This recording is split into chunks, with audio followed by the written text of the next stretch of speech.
A shell is fired from a cannon with a velocity of v at an angle theta with the horizontal direction. At the highest point in its path, it explodes into the 4 pieces of equal mass.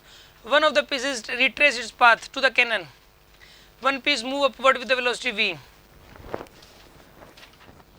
and one piece moves horizontally in the forward direction. Find the velocity of the piece having horizontal forward direction. सुन आप, यहाँ पे जो है ना एक अच्छा question है, इस टाइप के क्वेश्चन आते रहते हैं एग्जाम के अंदर, पॉपुलर क्वेश्चंस में एक कैनन वाला क्वेश्चंस। v की स्पीड से इसको लॉन्च कर दिया, बुलेट को या बॉम्ब को, जो भी है, और इसका एंगल थीटा है। हाईएस्ट पॉइंट पे इसके 4 पार्ट बन गए इक्वल मास के, ठीक है। हर एक का मास m/4 है, हर एक का मास के यहाँ पे m/4। One of piece retrace its path through the cannon, ठीक है ना, and one up with the velocity v। एक तो अपने पाथ रिट्रेस करता है, यानी कि इसकी स्पीड इधर v मिल गई तभी तो रिट्रेस करेगा, मैंने बताया था। अगर इसकी स्पीड v है ना, पलट के एकदम से v मिल जाए ना इसको, तो रिट्रेस करेगा अपने पाथ को। तो ये जिस स्पीड से यहाँ पे इसकी v नहीं थी, इधर कितनी थी इसकी v कोसरा थी, तो इसकी इधर कितनी हो जाएगी, यहाँ पे v कोसरा ही हो जाएगी। ये पूरा का पूरा जो बॉम्ब है ना, जब हाईएस्ट पॉइंट पे पहुंचा ना, तो उसकी वेलोसिटी v कोसरा थी।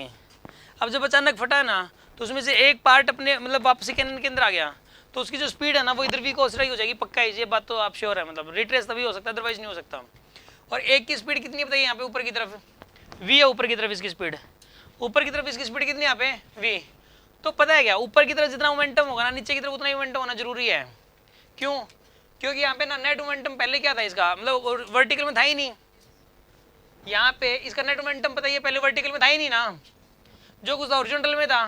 तो अगर किसी एक पार्ट में ऊपर की तरफ मोमेंटम आया तो दूसरे पार्ट में नीचे की तरफ मोमेंटम आएगा, सिंपल। इसके अंदर ऊपर की तरफ मोमेंटम, तो इसके पास नीचे की तरफ मोमेंटम आ जाएगा।